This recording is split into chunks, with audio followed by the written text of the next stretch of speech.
I'm Mark Szymanski. I'm a former alumni. I'm sitting here with Coach Clark. Bernard Clark Jr. We want to just get you guys more involved from a remote aspect. So the whole purpose of this is to stage up, get some attendance for everybody. We're recording this as well so people can watch it at a later time. And we're going to go ahead and kick it off. We'll just ask some questions about Bernard Clark, and then we'll go ahead and move forward and ask some of the questions that you guys asked. And then we'll see how this goes. Sounds great to me. Let's go, Mark. So just describe your upbringing, where you're from, and a little bit about your past. Absolutely. I was born and raised in Tampa, Florida. Born in Tampa General Hospital. My mother and father, Bernard Clark Sr., my mother, Teresa Clark. Been married for 57 years. Played football at Lato High School. Started out playing football with the Tampa Bay Spartans, who I still root for, still love it, the West Tampa Boys and Girls Club. Great program. Taught me a lot growing up. Like I said, went to Lato High School. After that, I played football at the University of Miami in Florida, because I know I'm close to Ohio, so sometimes people get it mixed up thinking it is Ohio. No, I went to the U. I didn't go to Miami University, so it's one of those things. After the University of Miami, I was drafted in the 3rd round by the Cincinnati Bengals. Was fortunate enough to play a couple years in the NFL and got into coaching in 1998. Before that, I was a car salesman.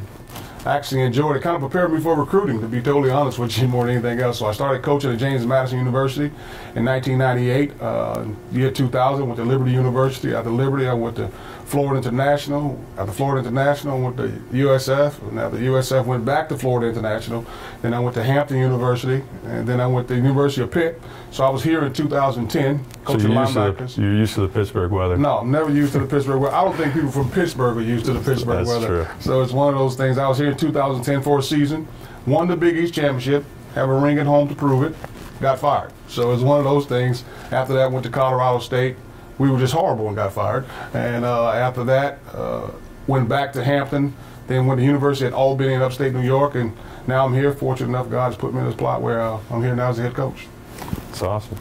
So it sounds like you persevered some things in your past. I just want to go back as you're an athlete, because obviously you have a lot of experience moving around, both as an athlete, former to us, as well as a coach. So describe your career as an athlete and a coach, and then what's the biggest lesson that has taught you from each of those instances? Well, I think obviously the great thing about the sport of football, and people have said this several times, football doesn't build character, it reveals character. And that's the great thing about it more than anything else. So playing the game of football, probably my greatest highlight in playing the game of football in 1987 season at the University of Miami.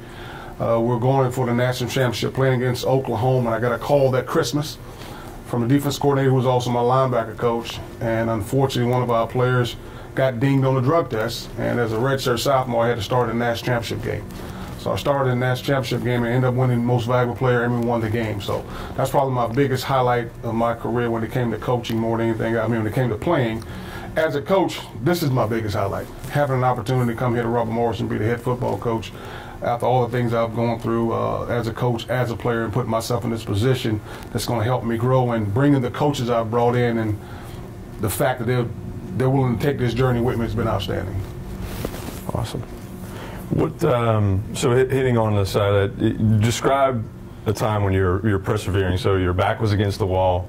It could be either as an athlete, it could be in general life. I mean, we're all family members. Any time in life, in any aspects, something that you persevered or learned from and came out. I thought, to be totally honest with you, it's not so matter persevered as it is that when I was cut by the Dallas Cowboys, that's the last team I was with in 1992. I was cut by the Dallas Cowboys, and I went into auto sales.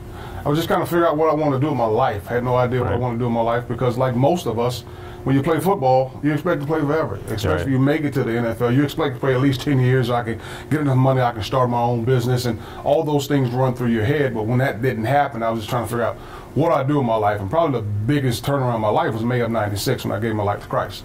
And I became a believer. And when I became a believer, it was just one of those situations where I was kind of like, okay, what do you want me to do? What do you want me to be? Because if you'd asked me, are you going to be a coach when I was in college, I looked at you like you're out of your mind, because as much as I respect Coach Johnson, I played for Coach Jimmy Johnson for 4 years, and I played for Dennis Erickson my senior year. As much as I respected him and loved him a lot, now how much they ran us, and if killing was legal, I probably would have blew his brains out. But I love the guy because of what he put me through and how he pushed me. But I had no idea what I wanted to do in my life, so I kind of asked God to guide me in a direction. And then, fortunately, at the time I was selling cars at a place called Lakeland Auto Mall, and the guy I first started selling cars with it, courtesy Toyota. He came up to me, his son was about to be a junior. He said, "Do you mind coaching my son?" His son was a linebacker, and I was like, "Coach your son?" First of all, I've never coached football. I have no desire to coach football, but I'll show him some different things, but let me go talk to the head coach at the high school first, because I don't want to step on his toes. Right.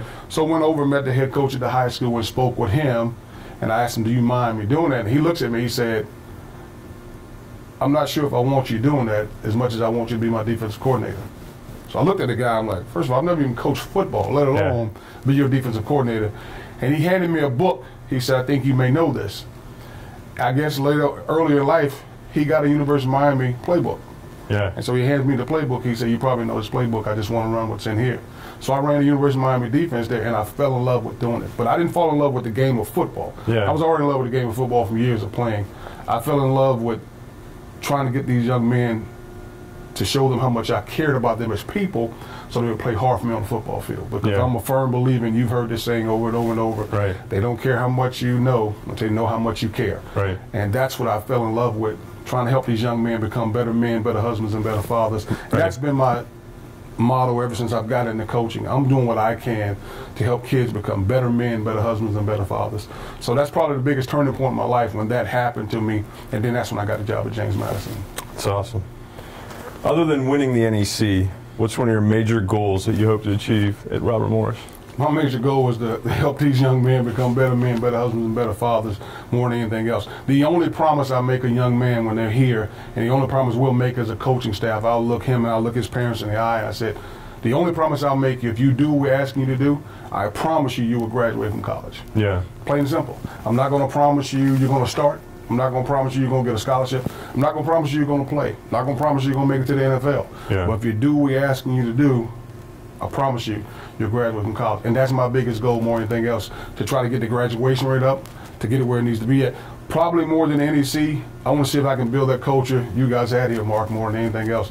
That culture of believing that we can win when we stepped on the field. Not so much a winning culture. I think it's more, if you believe that you can win, that's when you win football games. But if you don't get that belief that you can win, you're never going to win, because we talked about it earlier. Winning is contagious, but unfortunately, so is losing. If you lose enough, you start thinking that no matter what, here we go again, here we go again. So I got to try to get that, we got to try to take that out of their minds as coaches and help them understand, no, it's not about here we go again, it's about what have I done, how have I pushed myself, what have I put myself in position to do more than anything else, and trying to change that culture is probably bigger than winning the NEC, because once we change that culture, the wins will come. So, since you're hitting on culture and the culture change, Kevin asked, how do you plan on changing a losing culture? I won 4 games in all of high school, then got recruited to Bobby Moe squad, fresh off 9-2 record, national champion 1999. Those guys had so much swag. So it was a big thing, even with Coach One, was swag. The culture was so fresh and so invigorating. How are you planning to get that I think back? the biggest way to change the culture is to start on the practice field. You have to practice it. It's not something that happens overnight. So when a guy does something wrong on the practice field you don't want, you correct it at that time.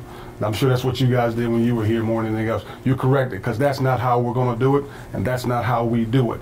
So you got to help them understand that's what's important. Now, once you put that culture into play, it doesn't come from the coaches anymore. Now it comes from the players. Yeah. So once the players start believing in it, then they start teaching each other. I tell people all the time, when I first got to the University of Miami, it wasn't Coach Johnson, it wasn't Coach Dave Wanstead, it wasn't Butch Davis, it wasn't any of those guys who taught me how to be a player for the University of Miami. It was Jerome Brown, it was Alonzo Highsmith, it was Michael Irvin, it was Benny Blaze, it was Melvin Brad, it was Vinny Testaverde. Those guys taught me how to be a University of Miami Hurricane, not the coaches. So that's what we're trying to get to, and that's why we want the alumni to come back around. One, they're going to show me, and that's why me and you talk sometime, Mark, that you're telling me, Coach, this is how we used to do it. And when you do it that way and you add some of the ways we can do it now, because it is a different day and time, but winning doesn't change, and how you win doesn't change. And that's how you change the culture. You correct it on the field, and you get some ideas from the old guys. Yeah. Or the older guys. I don't even mean to call you old guys. Sorry about that. Again, going back to yourself again, we're kind of hitting all around the place. This is all really good stuff. If you could describe yourself in 3 words, what would they be? Discipline, passionate, and respectful. I believe in respecting people more than anything else, and I've had this conversation with many people before, and I told the players this when I first got. A lot of people tend to say respect is something you earn. I don't believe that. Yeah. My mother always told me respect is something you give. You even give a dog respect. And once the person proves they don't deserve your respect, that's when you take it away. But you give people respect. You don't earn respect. And I give everyone respect. I'm very disciplined when it comes to certain things because I know what's right and what's wrong, plain and simple. And I'm very passionate about what I do more than anything else. I'm very passionate about football. I'm very passionate about my love for Christ. I'm very passionate about my team. That's awesome. That's a passion that we're trying to bring, you know, even for the remote viewers that can't see this or can't see the passion or feel the passion in the room. Even at the recruiting day, that was one of the things that I said, you know, online was, you know, there's a different feeling here, and you can feel that. So that's, you know, one of the things that we're trying to show. There's no doubt about it. So after tonight, you know, when Coach Clark's not doing football, you know what's Coach Clark doing after he turns off football? Probably the thing I love doing more than anything else, and I think this is one of the questions, I love going to movies. I love cruising. My wife and I love to take cruises more than anything else. And I love a good cigar. Yeah. I love a great cigar more than anything else. Those are probably the three things I love more than anything else. What is your favorite quote? My favorite quote, actually it's my favorite scripture. It's Galatians 2:20, and it says, I have been crucified with Christ. It's no longer I who live, but it's Christ who lives in me. And the life I now live in the flesh, I live by faith in the Son of God who loved me and gave up his life for me. That's probably my favorite quote. That's awesome. That's a good quote. Again, you're just hitting the back on you. What's your favorite song or artist? My favorite artist is Prince. Yeah? To be totally honest with you. And my favorite song of all time is The Message. You know what The Message is? It's by Grandmaster Flash and the Furious Five. It's a rap song, and it's called The Message. It's one of the greatest rap songs of all time, in my opinion, one of the greatest rap songs of all time, and I love it. The other one is No Vaseline, and some guys know what that song is by Ice Cube, but well, Prince is probably my favorite artist. Awesome. I think you got some guys on board now, Mark, so if you want to skip into some of those. Sure. Some of those questions that were submitted. Sure. So, one of the questions Jason's asked is, are there or will there be any plans, like the one we're having right now, to reconnect with the alumni spread out across the country who can't, you know, make it to campus in a regular fashion? Absolutely. There's no doubt about it. The one thing that I want to do is the doors are open. I mean, you spoke earlier, Mark. I want all the alumni to come by. We are not splitting atoms at practice. We're playing football. I want the alumni to come around. I want guys to come by and introduce themselves. I may not remember everybody's name, because I'm sure there's a lot of you guys running around since 1994, but it's a situation where I want you to come around. I want you to feel welcome. I want the tailgates to start again. I want the guys to get together and stuff like that. And we want to try to do more remotes like this if we can, you know, and talk about football and talk about different things, because there's a difference between talking about football with a guy that knows football and talking about the average fan who couldn't tell you what cover 2 is. Yeah. So that's the great thing about it. So I want to get more involved. Ken asked, what are the immediate needs of the program and what are the long-term needs of the program? How do you plan on addressing those needs? The immediate needs... Huh? That was a different Ken, not me. Yeah, Kenneth Ball. The immediate needs are winning. And we as coaches have to address that more than anything else by getting our guys to buy into what we believe in more than anything else. To be honest with you, we need small things. We're trying to get 3 buses to go traveling. We're trying to get cold gear for the guys in cold. We're trying to get an extra uniform. We're trying to get gloves, things like that. The biggest need right now more than anything else is we need a full-time video guy. We have a video guy who's a student, and at the end of the semester, he's done. Now we got to train another student. So those are things we need. And they're just small things. They're cosmetic things, but they're important things for the program more than anything else. And basically what we're trying to do is we're trying to put ourselves where we're winning and people start believing in the program and they want to give back. We had Reggie commented earlier when you were talking about practice, and he thinks it should be a competition on the practice field. Do you Absolutely. I agree with him 100%. Everything's a competition. There's no doubt about it. Every day there's a competition, and the most important thing is competing every day. We take it one play at a time, one day at a time, one game at a time. No one has a starting job. There's a starting point because you have to have a starting point, but no one has a starting job. You can lose your job at any time. If the guy behind you is playing better, he's playing better, plain and simple.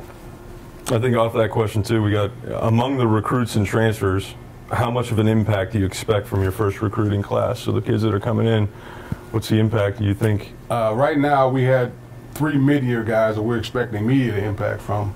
That's a young man who came from Temple, a young man that came from Bowling Green, a young man that came from LSU. We expect immediate impact. They're definitely going to create competition just because of who they are and where they're from more than anything else. And the freshmen we're bringing in, just watching our team and seeing where our team is right now, a lot of those guys are going to come in and compete for a job right now. Those are the kind of players we're bringing in. Me and you spoke earlier. The great thing about the recruiting class we brought in was one guy had under 3.0, and he was a 2.85, so he was real close. And so that was a great thing about it. So we're bringing guys in not only going to compete in the classroom, but also compete on the field. Why don't you talk a little bit about your 70, your rule for recruiting? Okay. My rule when it comes to recruiting, what I'm looking for, it's called the 70-30 rule. 70% of the guys that we bring in are going to be guys that great family backgrounds, stable family backgrounds, has good grades over 3.0, has a good test score, winning programs, captain of the team, plays multiple sports and things like that.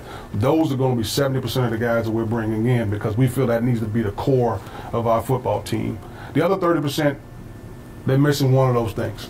That's the thing about it. They're missing one of those things, but they're ready to compete, and they understand the importance of competing as a team and competing as an individual. There, Mark, we go. One question came in from BJ. Any plans to see JUCOs, to help jumpstart the program? We got a couple of JUCO guys, but to me, the thing is, the biggest issue sometimes with JUCO guys is they're at a JUCO for a reason, and that scares you a little bit.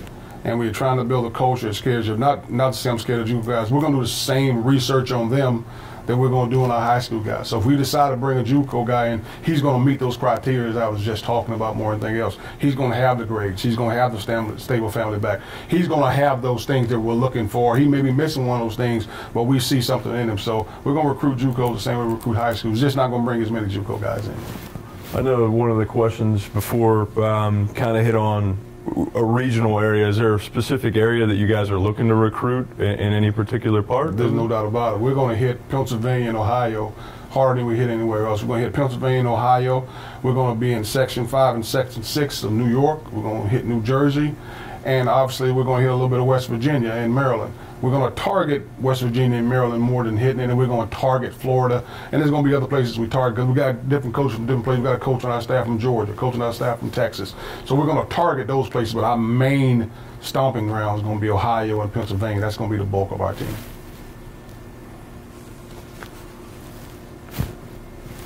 We got a question from Brian Cleary. The UPM's event center is creating great buzz, and what could be the next? What could be next for the RMU athletics with basketball, hockey, lacrosse, etc.? Outside of wins, what does the program have to ensure that they are not left behind as an independent if RMU leaves the NEC? Brian, that's a question above my pay grade. I'm just here to coach football. Things like that are out of my control. The job for me more than anything else is to see that we can get a football team together that's going to help us win football games, and that's what we're doing as a coaching staff. Great question, but it's just not something that I can have. That's a question for Dr. Craig Coleman. We're getting into a little bit of branching off from that question. We're getting a little bit of the weight room. Who stood out so far in their work ethic in the weight room? In the weight room, it's probably been John Wannett and Frank Antunano. There you go. Those are probably two that have jumped out in the weight room more than anything else. When it came to running, 6 a.m. running and things like that, the guy that jumped out, Havon Price, and Eric McAllister, believe it or not, who's our starting center, who was all conference last year. He's a heck of a football player. I mean, he busted his behind 100%, and he's probably the guy that's jumped out as a leader more than anything else. The crazy thing about it, my first day when we're doing 6 a.m.s, we're doing drills and we're doing that, and that line comes up, and one of Eric's guys mess up in the line. He didn't say a word. He just looked down at him, and he looked forward. That line never messed up again. So Eric has that about him. The crazy thing about him, he's a redshirt freshman. So we're talking about a freshman who did those things, who understands what we're trying to put together as a coaching staff, as a team. And he's going to be one of those forefront guys that's going to help us get this thing back where it needs to be. Another question branching off from Brian related to the weight room. When Army takes the field, you can see that our opponents are physically bigger than us. What is being done in the strength program during the off season and looking to keep players on campus during the summer to ensure they'll continue to train? That's the toughest thing right now more than anything else, because when you talk about long-term goals and short-term goals and trying to do those things, right now it's a financial thing, because trying to keep guys here, you bring them to summer school. We don't have that funding for summer school right now. So we're in the process of asking around town, trying to find out guys who can give our guys summer jobs so they don't go home, so things work out the right way, so they're not flying home and they're spending time here. And we're talking to housing and seeing if we can get them housing and stuff like that. So we're in the process of getting those things taken care of, and we'll keep repeating to the guys, we can't force you, but you are fully expected to be here the second half of summer, doing what it takes to be a championship team. Yeah. Awesome.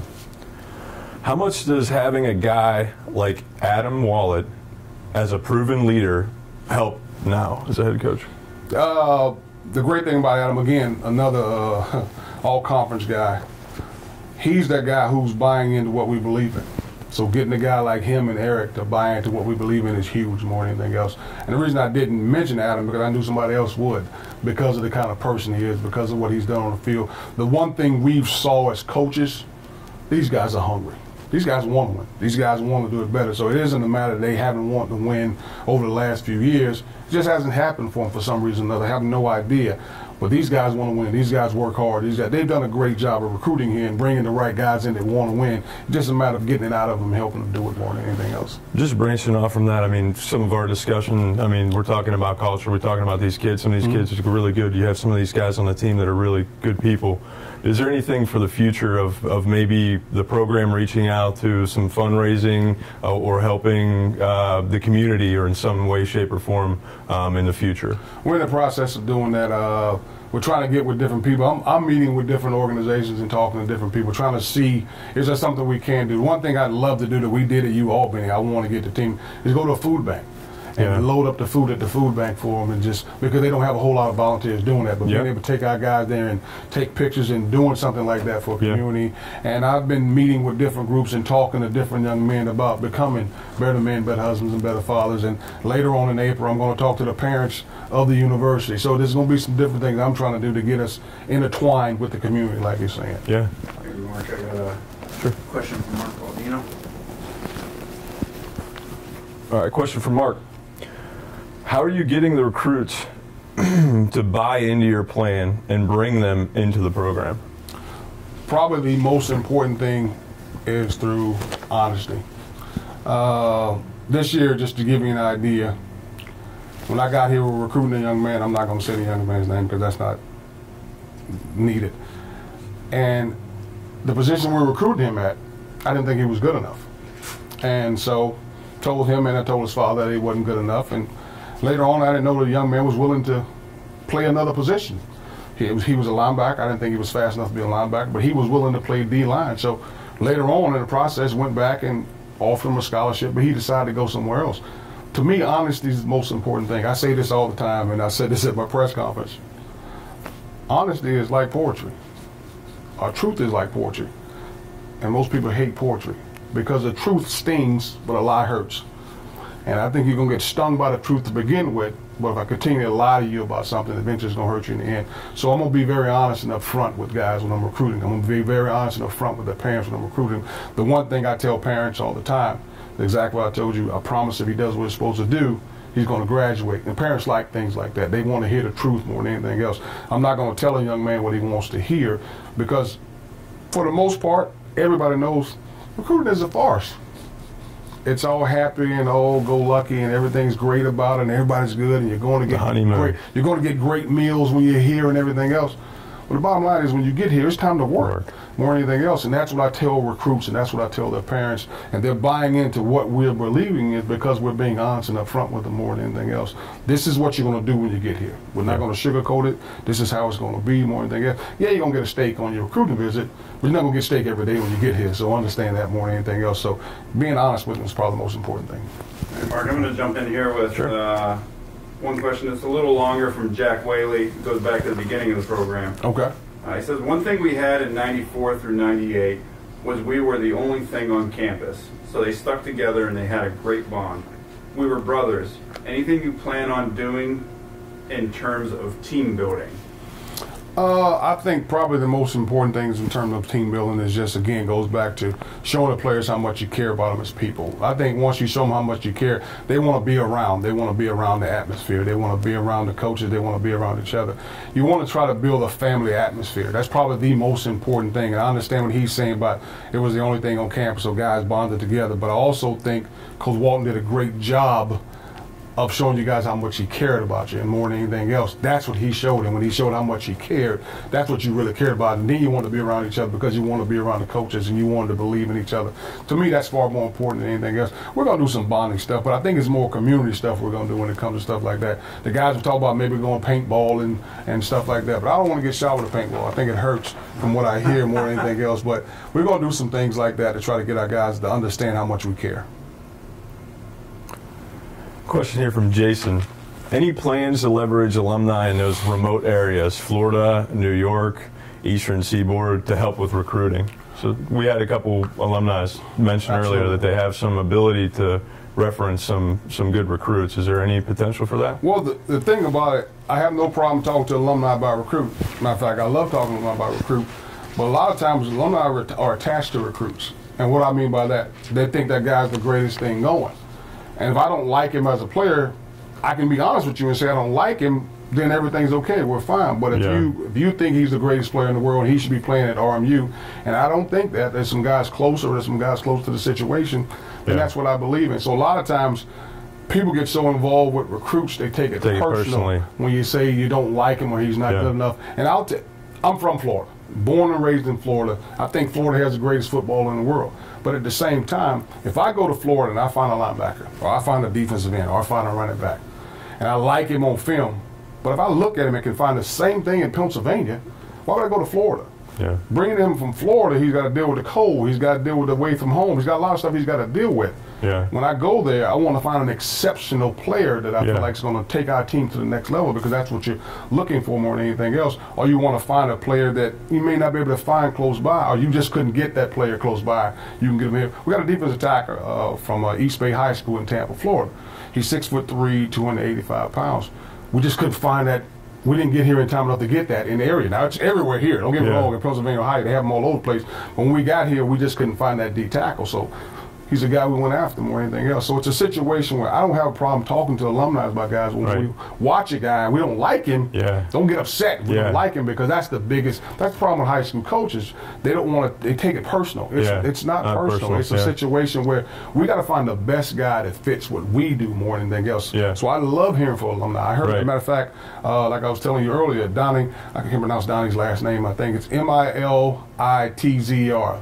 Militzer, I think that's it. But Donnie also played here, and we're bringing Donnie over as a volunteer coach for. He's a principal at a local high school, and he's coming over and he's going to volunteer for us. So awesome. There's no doubt we want the alumni to be involved. There's no doubt we want to take advice from him, but at the same time, you can't take it personal if I don't like your kid. Yeah. Of course. I mean, I think the question, too, just relating, it's my personal opinion. It may be just more towards the openness, like you're saying. You've got an open door policy. Absolutely. But, you know, just try not to keep the personal aspect. Yeah, I mean, just keep the personal aspect. I mean, shoot me an email. Shoot me a young man that you think is a great football player, but at the same time, take a look. Let's be honest, if I find someone that better fits what we're trying to do, you know, academically, athletically, and also character-wise, I'm going to go with that young man. It's not that your young man can't play. It's just that this is how I look at it. Right. Nate List has a question. In the beginning, we were thrown into this and had to be together. We were a family on and off the field, which I believe was a huge part of our success. How will you create that atmosphere here again? Well, the toughest thing, and I tell people this all the time, the toughest things with generation now, if you're riding down the car and you look over the car next to you, there's a family in the car. The person driving is usually looking ahead. Everybody else in the car is doing what? They're on a cell phone. They're looking down. They're not even communicating with each other. Well, the first thing I do is help our guys understand, once you get to a meeting, there's no cell phones. Get rid of your cell phone. Let's talk to each other. Let's talk about football and things like that. You got to get those antisocial things out of the way. Once guys start talking to each other, the worst thing I hate is when I walk in a meeting and it hasn't started yet, everybody's looking down the phone. I'm like, guys, talk to each other. Get to know each other. We got to know each other back then and when we were in college. That was the thing about it. We didn't have cell phones. We didn't have things like that. Matter of fact, we fought over the one phone in the room.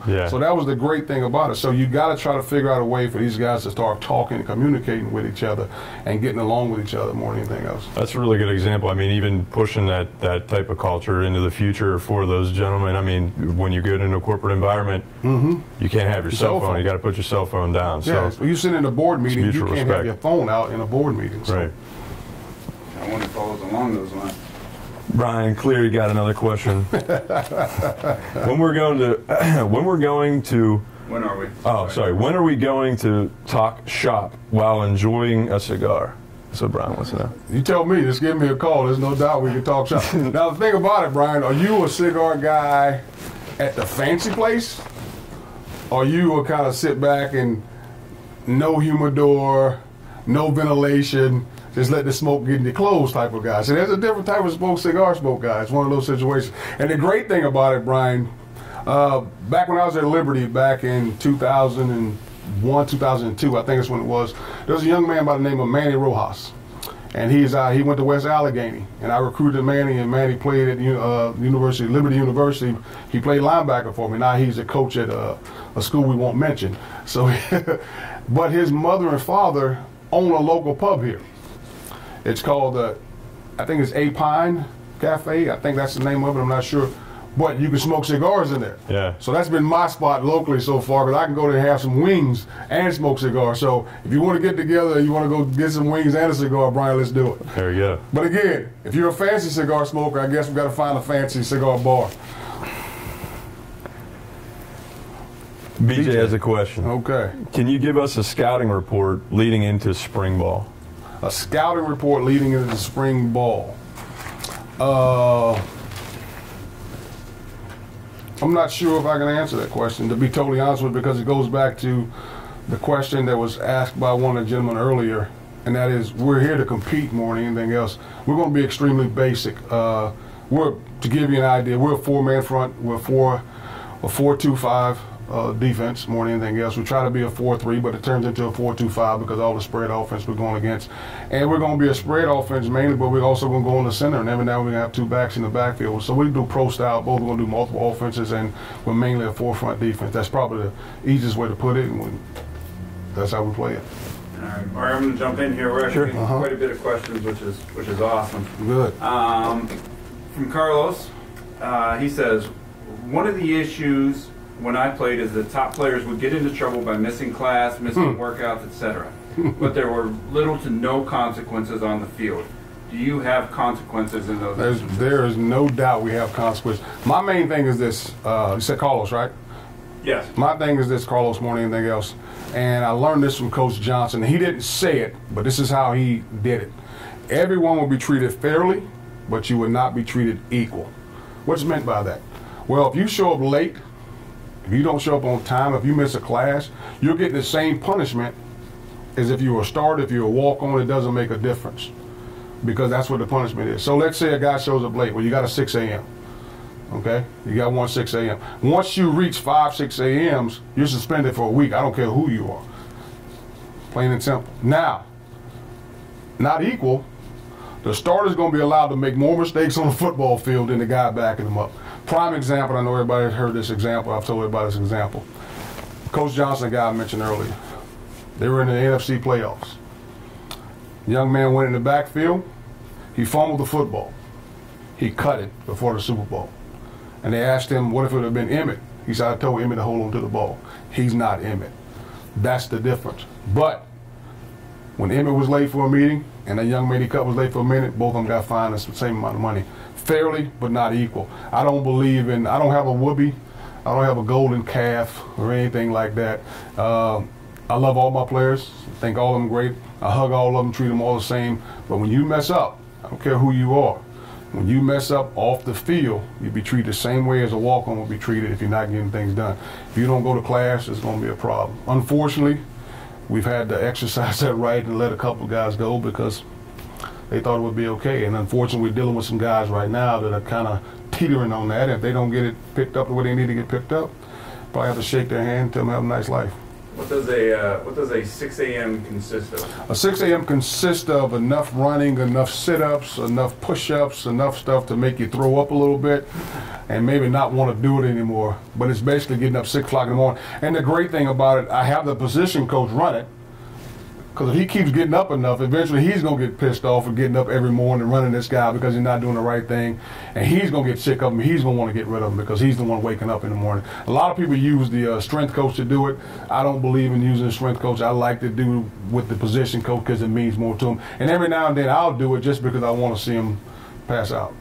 All right, Coach, I think this is one that I feel like we've touched on a couple more times, but we got someone tuned in a little late here. What is your approach in bringing that championship status back to our school that we started with back in the 90s? Exactly what you guys had when you started back then, the culture. The culture has to change. The culture is the probably most important thing than anything else. And the culture is competing. The culture is understanding what it takes to be a champion. I think just to hit on that too, I mean, when you're talking about culture, you said honesty, you said family, you hit some key words with me, and that's, right. You know, becoming a family is all part of winning. So yes, there's no doubt about it. Because you know and I know you respect your family more than anything else. Even though you may argue or disagree with your mom and your dad, you still respect them. It doesn't make a difference. That's what I tell the guys. It's not about you agreeing with me. Yeah. I'm not always going to like you. Yeah. I mean, God doesn't tell me to like you. He tells me to love you. Yeah. My mom always told me, I don't have to like you. We're going to like each other later on in life. I'm raising you now. I'm trying to get you to be a better person, a better man, a better husband, and a better father. That's what we're trying to do right now. And we're trying to do that through football. It's not about liking you. It's about loving you and pushing you and making you understand that later on in life, this is going to be important. All right. And another one here from Drew Geyer, former Robert Morris quarterback. He says, welcome to the family, Coach. This may have been addressed. If so, please disregard. It has not been addressed. Okay.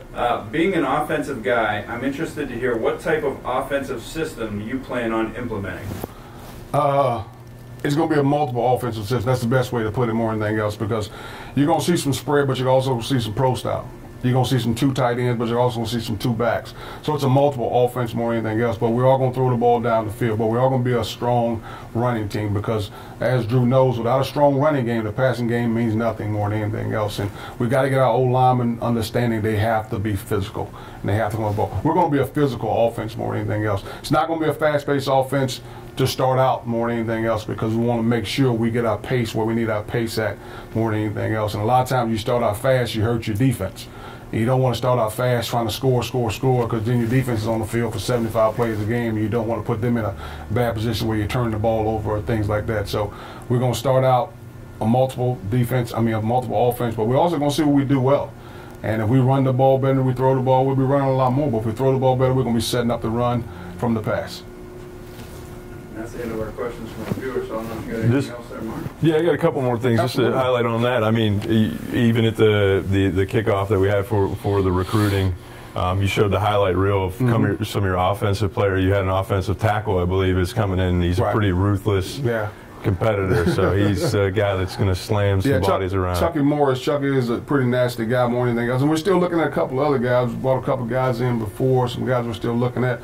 Recruiting is kind of year-round, so you're never really done with it more than anything else. But a lot of the guys are going to help us, too. Like I told you, talked earlier about the 3 media guys we're bringing in, one of them being a running back from Bowling Green by the name of Terrence Stevens. Terrence is going to be real good for us, good vision, does some good things. He's a bigger back. He's probably about 5'11", 215, 220 pounds, run well.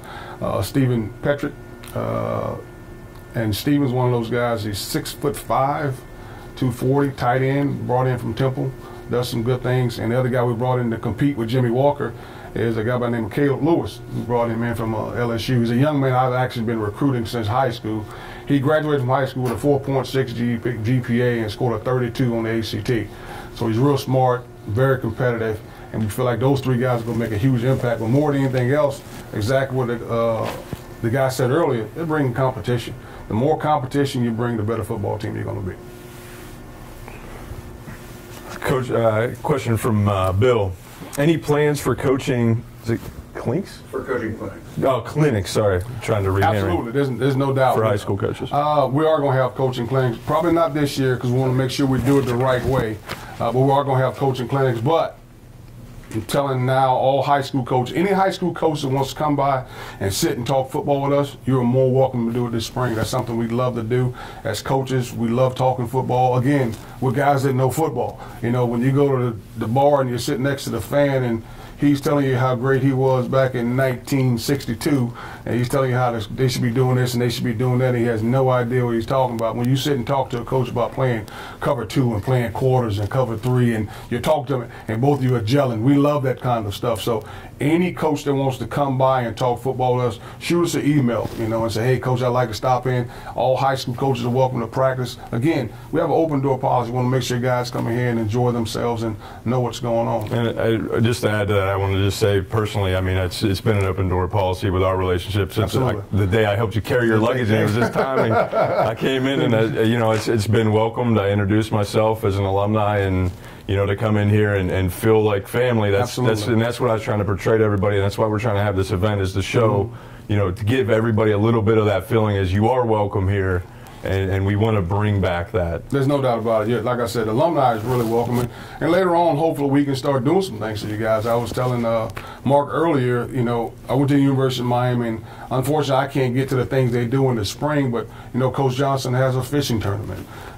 We have the golf tournament coming up on, I think it's May 14th. We have the golfing tournament. So doing those things, having cookouts, and just getting to know each other is extremely important to me because, again, you guys built this. You know, I'm just a guy coming along. You guys built this. You guys put this thing together. We're just another group of guys coming in and trying to coach guys, but you the guys that put this thing together, and that's the great thing about it. All right, we got a question, another question from BJ. She wants to know, did you play for Howard Schnellenberger? No. No? Mm-mm. All right. Well, then that, I played for Jimmy Johnson. I played for Jimmy Johnson for my first 4 years. I was redshirted. And then I played for my senior year, I played for Dennis Erickson.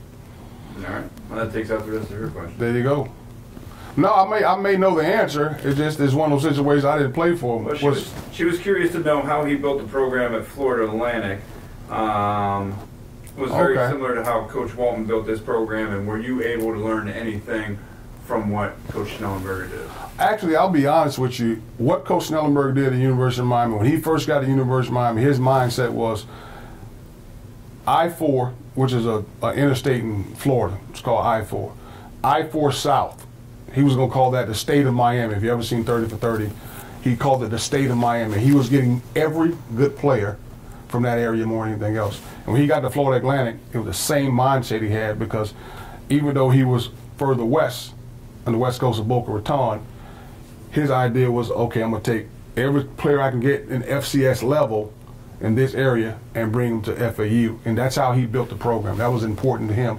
Getting local guys. Getting local guys is extremely important, because not only that, and again, not that a lot of guys from Florida helped build this program. A lot of guys from other states have, and I'm not saying that we're not going to bring guys from other states. We are going to bring guys from other states. But when you bring local guys, you bring families, you bring high school coaches, you bring community people. And that's the great thing about building up a football program. And the thing about it, you got a lot of hard-nosed guys in Pennsylvania, so you want a lot of hard-nosed guys on the football team. That's all I got. This was kind of a big hitter on the alumni page, and it's something Brian asked, Brian Cleary. Brian's got a lot of questions, I'm just saying. Any plans on upgrading the home jerseys? You can't see the red numbers on those home blue jerseys. So. I've been in his ear about it too, Brian. We do have plans, I just don't want to say them, because I don't want the players to know the plans. Right. That's probably the best way. But we do have some plans on upgrading it. And again, that goes back to some of the little small cosmetic things we want to do to make things stand out a little bit. So we got some things we want to do, but I don't want to say it because I don't want to get out to the players. Sure. All right, we got another question just came in. He says one of the best linemen at RMU came out of St. Louis. Do you recruit from the Midwest, or is there a place you concentrate on? The place we're going to concentrate on, again, it's Pennsylvania and Ohio. We recruit, we're going to get emails from all over the country. We get emails from Texas, California, St. Louis, Detroit. We get players film from us from everywhere. And if it's a player we really feel good about, we're going to try to see if we can get him. But our main hub is going to be Ohio and Pennsylvania. Okay. Well, does anybody got any more questions? If we don't, Yeah, go ahead and make a last call for questions. go ahead. And we just want to mention while we're waiting, if somebody's thinking some questions, spring ball's coming up. We got spring ball going on right now. Every Tuesday, Thursday, and Saturday we're on the field. Tuesdays and Thursdays we're on the field. We start pre-practice at 3:25. Then we start stretch at 3:35, and we get things going after that. On Saturdays, we're going to practice at 9 in the morning and get it out of the way a little bit. Spring game is April 14th. That's at 1 o'clock. Please come out. Please come out. As a matter of fact, the fundraiser group is trying to make a big event out of it because we also have a lacrosse game going on that day more than anything else. So support multi-sports. Absolutely. And as we talked to, you said even coming into practice, I mean, it's cold out, but if you want to show up, Absolutely. if you're in the area and you want to show up for practice. Stop by anytime you want to. Come in, introduce yourself to me. Again, I want to visit. I want to meet alumni. This place is open for you guys. You're the guys that started this. Remember that. You're the one that started this program. I'm just a passer through right now. All right, we do have one more question came in from Ryan Lewis, recent graduate, defensive lineman. Says, with the defense being at the place it is and the strong point of the team the last few years, how do you plan on keeping that standard going? Well, my thing is this, and this is what I tell the guys, and I understand what he's saying. We're a football team, okay? I know they're saying the defense has been strong, the offense has been, well, that's not how it works. We're a football team. There's offense, defense, and then there's special teams. There's three aspects to every football game. All three of them have to contribute at some point in time. There are going to be times that the offense is just not going to play good. There are going to be some times that the defense is not going to play good. There's going to be times that the special teams may be abysmal. But somebody has to pick it up. Somebody has to step up and get things done more than anything else. That's the one thing that I believe in more than anything else. We're a team.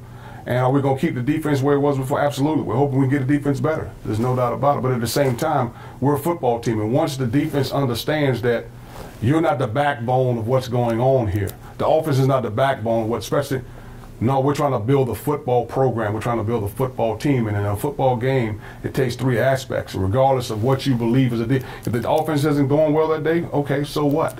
Stop them. Plain and simple. I used to make this argument when I was in college, and I'll never forget Alfredo Roberts.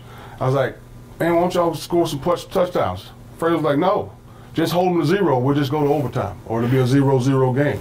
It's plain and simple. It's not that hard. There are three aspects to the game, and we're trying to build all three aspects more than anything else. But are we going to keep the defense strong? Yes, we're going to keep the defense strong. But at the same time, we make the defense understand if the offense doesn't score, so what? You hold them to 0. Let's go to overtime and see if we can pull this thing out. All right, we've got another question from Cleary. Just wants to know if alumni need to contact you guys first, or can they just for show spring up ball? at practice? For spring ball? No, don't contact me. Come on. Come on, say if you want to shoot an email, say, hey, coach, I'm stopping by today, more than anything else. I'm not going to look at you strangely if you walk onto the football field. You know, come onto the sideline, walk up, say hello, or go up in the stands, whatever situation may be, more than anything else. You want to shoot an email, shoot an email. But either way, just come out and make sure you're alumni. You know, just make sure you're not an axe murderer or nothing like that, and everything will be okay. All right, we got one last question here from Garth, and I think this will wrap it up for the questions. Garth Brooks? Garth Erickson. Okay, all right. Garth Erickson. He says, Coach, from a proud alum and witness to the Coach Walton and great players that started the program up in RMU. He says, when recruiting, what do you look for in a player that will be a Robert Morris Colonial? We spoke about it earlier. It's a 70% we look for in a player more than anything else. But when you're looking at football players in general, probably the most important thing you look for is what are his feet like? Does he have good feet? It doesn't make a difference, offensive lineman, defensive lineman, does he have good feet? Is he falling on the ground a lot? Even if you're an offensive lineman and you're on a block and you're creating a block, unless you're pancaking a guy, you don't need to be on the ground. So what are his feet like?